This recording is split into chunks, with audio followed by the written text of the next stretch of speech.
I had a home and I have a farm. Peace, and good neighborhood, and no wars. Different varieties of fruit trees.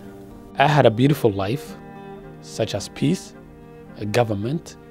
Life was basically farming. People had farmed their own homes and they used to work in the farm, and it was a kind of a collectivist society where the whole village was kind of together. Everybody knew everybody else and they helped each other. Happy, peaceful, innocent and ignorant, that's what I would say.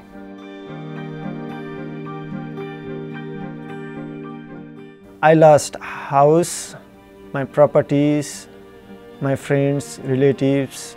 I lost the government that we have in place. I lost the freedom I used to go around and hang around.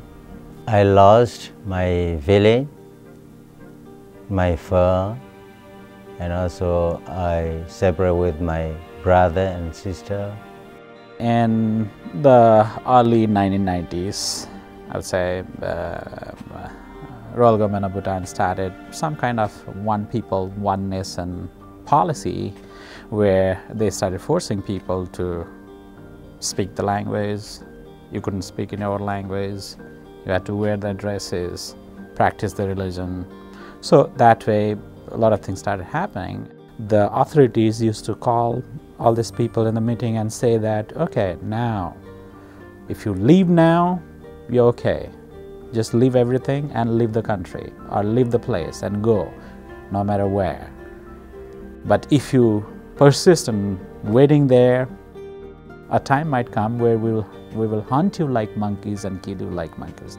So I personally left the country with my family, leaving behind everything we had for generations, our land, home, all that we had worked so hard to build, our own orchards, everything, and the peaceful life, the life of cooperation, life of helping each other, the simple life, the innocent life that we would say, which was totally lost. It was almost like losing the innocence of a childhood.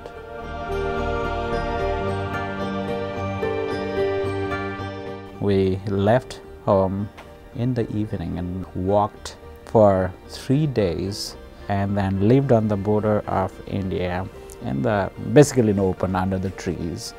So for maybe a couple of days before we could arrange that truck to take us to Nepal.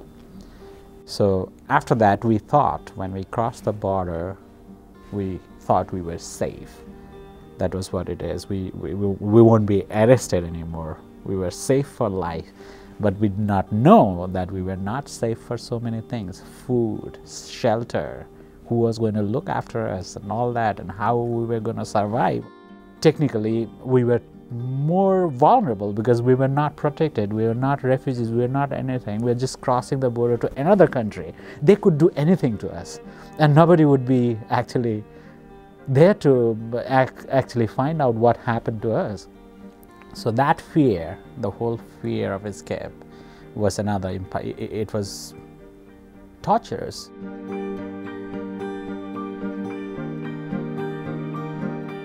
From the day I arrived in the refugee camp, I started waiting, longing to go back to the same place where I had lived all my life. So that waiting continued for 17 years and nothing happened. I could not go back. So it was a really, really tough situation. And on top of that, what I realized was people were getting all this epidemics of dysentery, diarrhea with the weather change and the kind of sanitation problem they had there, drinking water. I still remember April the 4th, 1992. I went around with the volunteers. One of the volunteers was from Ireland, who had come there to help these refugees. Went around and we counted 42 deaths from dysentery and diarrhea in a camp where probably around 15 to 20,000 people were living there. So 40 deaths per day, and most of them children, few older persons, maybe 60 and older, but most of them children under 5.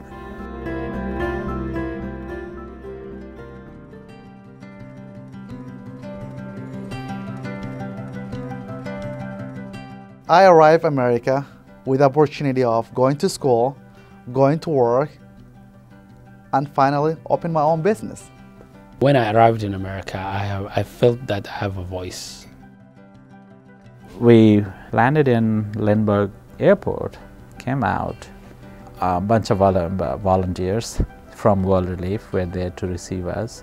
They came there, welcomed us warmly there, and you can imagine I like talking, so I started talking. So because I had done some kind of research and said, okay, this is a land of 10,000 lakes, so there are 10,000 lakes in Minnesota, and they were like, oh, this guy, what is he saying? He seems to be knowing so many things, but actually I did not know anything. I did not know how to go down an elevator. I did not know to do so many things.